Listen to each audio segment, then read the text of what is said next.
Gilberts. It's now time for part 3 of Louise Asher's There's a Boy in the Girls' Bathroom, and we're on chapter 8. I'll read it again for about 15 minutes. I've got my watch and see how we get through. Mrs. Ebel was teaching geography.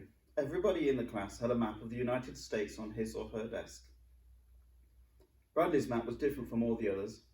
California was above Wisconsin. Florida stuck out of Texas. Picked up his pair of scissors and carefully cut out Tennessee. He was a good cutter. The edge of his scissors never left the black line. He wondered what was happening to Jeff. He knew he was at the counsellor's office. He imagined she was doing all kinds of horrible things to him. He had tried to tell Jeff at recess not to go to see her. He taped Tennessee to Washington. He was a very messy taper. His piece of tape twisted and stuck to itself. He looked up as Jeff entered the room and watched him hang the hall pass on the hook behind Mrs. Ebel's desk. Then he looked away as Jeff headed for the seat next to him. When the bell rang for lunch, he shoved his map into his desk and pulled out his paper sack. Because of the rain, everyone had to eat inside in the auditorium. He and Jeff walked together, sort of. He's walking next to me, Bradley thought, but I'm not walking next to him. The auditorium was hot, steamy and noisy. Long tables with benches had been set up across the room. "Where do you want to sit?" asked Jeff. Bradley ignored him. He stood on his tiptoes and looked around the room as if he was trying to locate his real friends. Jeff walked away and sat at one of the tables. Bradley walked behind where Jeff was sitting. I think I'll sit here," he said aloud, as if he didn't want to know Jeff was there. He stepped over the bench and sat down next to him. "Hi," said Jeff. Bradley faced him for the first time. "Oh, it's you," he said. They ate their lunches. "What are you eating?" asked Jeff. "Peanut butter sandwich," said Bradley. As he spoke, bits of peanut butter and bread flew from his mouth. "What about you?" "Tuna fish," said Jeff. Bradley swallowed his food and said, "I hate tuna fish." "My mother makes it good," said Jeff. "She chops apples into it." "Hate apples," said Bradley. He sucked the last drop of milk through his straw, then continued to suck, making a gurgling noise. Sitting 2 tables away from Jeff and Bradley were the 3 girls, Melinda Birch, Laurie Weston, and Colleen Verygold.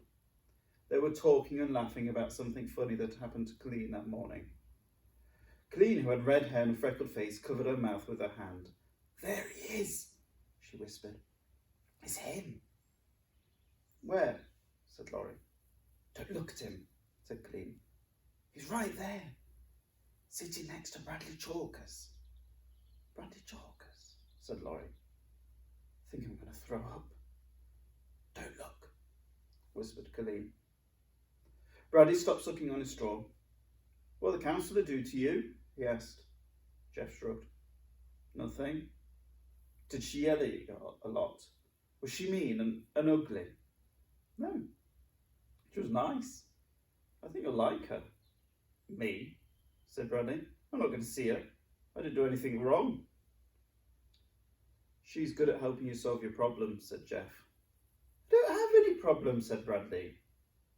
He bit ferociously into his red, delicious apple. "Thought you hated apples," said Jeff. Bradley shoved the apple back inside the paper sack. That wasn't an apple, it was a banana. Jeff's face suddenly changed colour, first white, then bright red. "Oh, I think he sees you," said Melinda. Laurie laughed. Colleen blushed. "Come on," said Laurie. "Let's go talk to him." She stood up. Laurie Weston was a short, skinny girl with long, straight black hair. Melinda got up from the table too. She was nearly twice the size of Laurie. She had short brown hair. "No, don't go," pleaded Colleen. "What's the matter?" asked Bradley. Nothing," said Jeff. "So, did I miss anything in class?" "No, Miss Ebel gave everybody a map. I got one." "Don't lose it," said Bradley. "Miss Ebel wants them back." 2 girls were giggling behind them. Jeff and Bradley turned around. "Colleen thinks you're cute," said Laurie. Jeff blushed. "Who?" he asked. The girls laughed. "What's your name?" asked Melinda. Jeff blushed again. Colleen wants to know, said Laurie, and she and Melinda laughed again. He doesn't have a name, said Bradley, coming to Jeff's rescue. He hated Laurie. She had the biggest mouth in the whole school. She was always laughing too. He could hear her laugh from one end of the school to the other. Ugh, Bradley Chalkers, said Laurie, holding her nose. Laurie Loudmouth, said Bradley. We're not talking to you, Bradley, said Melinda. Get out of here or I'll pinch your face in, he replied. You wouldn't hit a girl, said Melinda. That's what you think. He shook his fist. Melinda and Laurie backed away. We only wanted to know his name, said Melinda. And what was he doing in the girls' bathroom? Screeched Laurie. The two girls laughed and ran back to Colleen. Bradley slowly turned around and looked at Jeff, amazed. Jeff sat with his head on the table and his arms over his head. You went into the girls' bathroom? Bradley asked. So what? Said Jeff from under his elbow. Carla says, Me too, declared Bradley. I go all the time. I like to make them scream. He smiled at Jeff. Chapter 9. Bradley Chalkers, what are you doing out of class? It was a cheap teacher. Bradley didn't know her, but it seemed as though every teacher in the school knew him. I've got a hall pass, he told her. Let me see her. So he showed it to her. Mrs. Abel gave it to me. Go ask you if you don't believe me. Where are you going? To the library, he said. To get a book. Okay. Make sure you go straight to the library. No detours, Bradley. He had lied. He wasn't even allowed to check books out of the library. The door to the counsellor's office was open, so he walked right in. I'm here, he announced. What do you want? Carla smiled warmly at him. Hello, Bradley, she said. I'm Carla Davis. It's a pleasure to see you today. She held out her hand. I've been looking forward to meeting you. He was amazed by how young and pretty she was. He had been expecting an ugly old bag. She had sky blue eyes and soft blonde hair. She wore a white shirt covered with different coloured squiggly lines, like some kid had scribbled on it.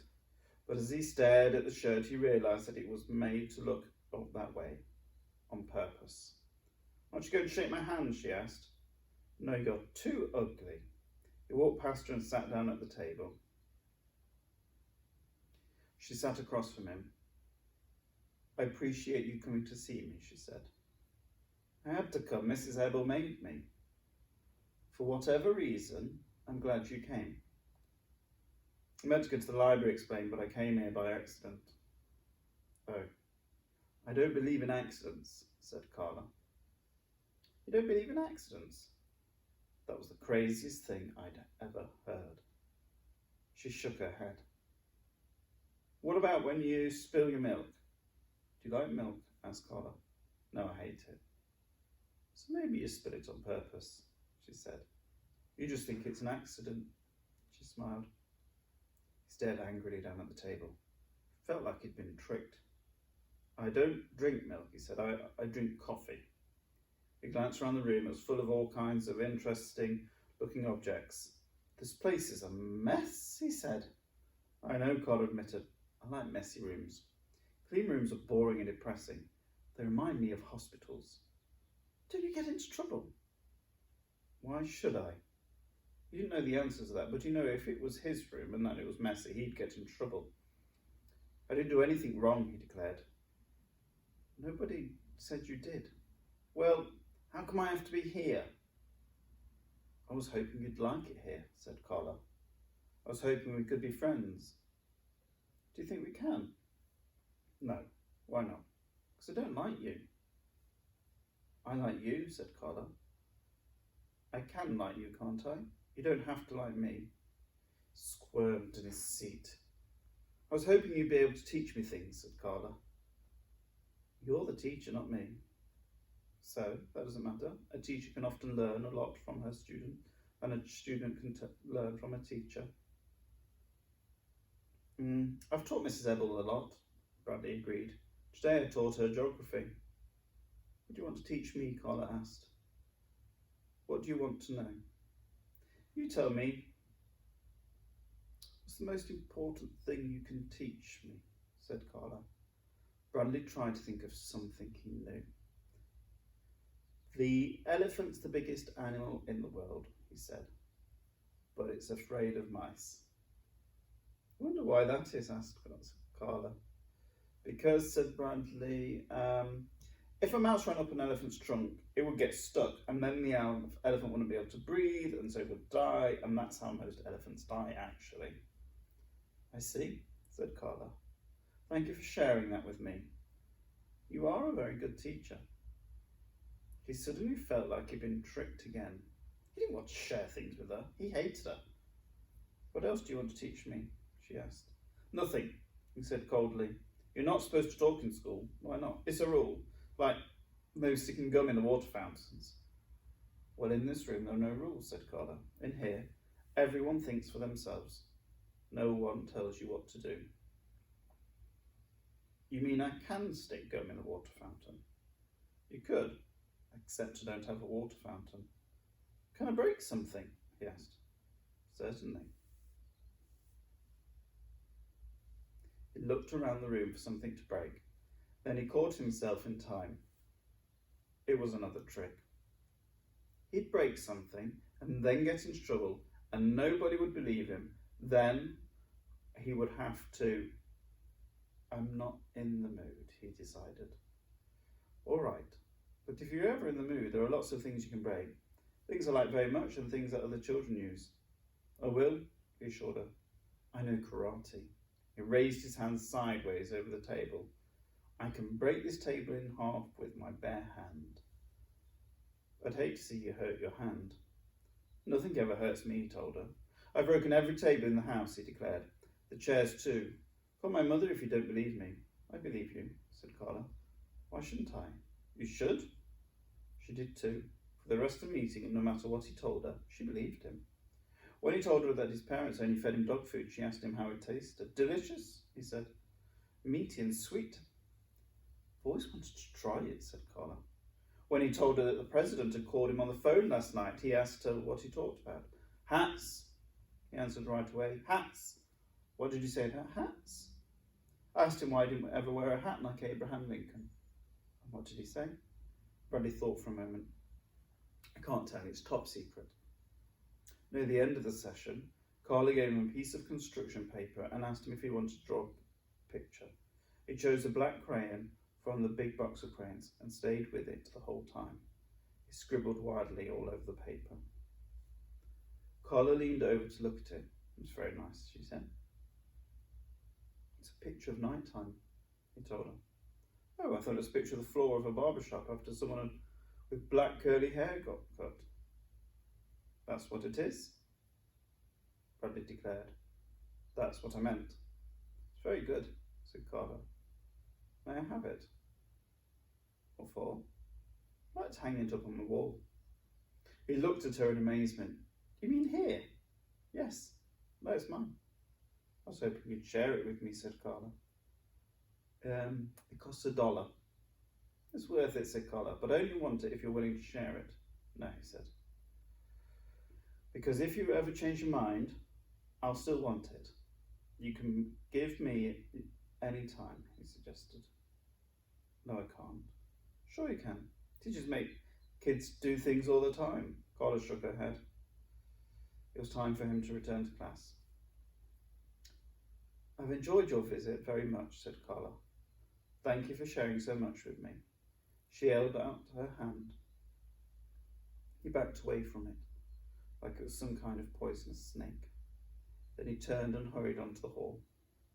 When he got to Mrs. Ebble's class, he crumpled his pitch into a ball and dropped it into a waste paper basket next to her desk. Chapter 10. Bradley sat at his desk at the back of the room. Last seat, last row. He felt safe there. The counsellor had scared him. She was even worse than he imagined. He looked at Jeff, who smiled and then returned to his work. Bradley was glad Jeff was his friend. Jeff and me are a lot alike, he thought. We're both smart. We both hate the counsellor, and we both like sneaking into girls' bathrooms. Actually, Bradley had never been inside a girl's bathroom. It was something he'd always wanted to do, but he never had the courage to even peek into one. But now that he and Jeff were friends, he'd hoped Jeff would take him inside one. He was dying to know what they looked like. He imagined they were carpeted in gold, with pink wallpaper and red velvet toilet seats. He thought girls' toilets would look nothing like boys' toilets. They'd probably be more like fountains with coloured water. So, how do you like Carla? Jeff asked him after school.